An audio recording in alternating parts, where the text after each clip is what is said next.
Coucou, c'est Sylvie. Je suis contente de vous retrouver. J'espère que vous allez bien. En 2020, le Covid m'a marqué, on peut dire, comme beaucoup. C'est pas tout à fait fini, on le sait. Ça m'a marqué parce que je me suis encouragée moi-même à me connecter encore plus fort, encore plus souvent à mes intuitions. Et donc, je veux vous partager le lien que j'ai fait entre deux événements. Un ce week-end, un ce matin. Ce week-end, j'étais avec des amis et l'un de mes amis partageait en groupe l'un de ses rêves, celui d'ouvrir une librairie. Et franchement, quand il en parlait, il avait des étoiles dans les yeux, il y avait tout son corps qui s'animait. Ça faisait plaisir à voir. Alors ce qu'il faut savoir, c'est que cet ami occupe un emploi aujourd'hui qui n'a vraiment rien à voir et un emploi qui ne le nourrit pas suffisamment dans ce quotidien. Donc ça, c'était ce week-end. Ce matin, j'entends un truc sur le net. J'ai pas pu m'empêcher de lui faire un SMS pour faire le lien. Et voilà ce que dit mon SMS, je le lis sur un support. Je pensais à toi ce matin. Pas honnête, hein, mon ami de ce week-end. Donc, je pensais à toi ce matin, j'ai entendu la phrase suivante. Un rêve n'est pas forcément fait pour être réalisé, mais pour nous amener à nous réaliser. L'important est de s'y connecter tous les jours.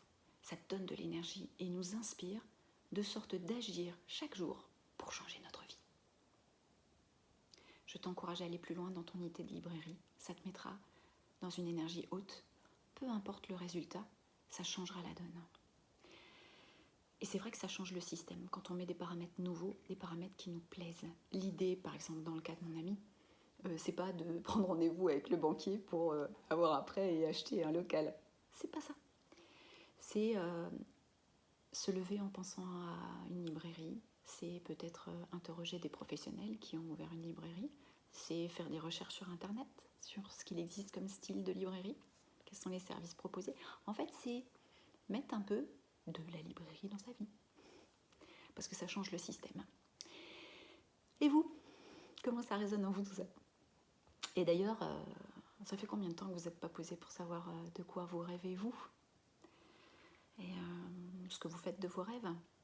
Alors, je sais que certains, et j'ai aucun jugement là-dessus, pourraient dire oui mais non Sylvie, pardon, mais en fait, moi en 2020, je ne rêve pas.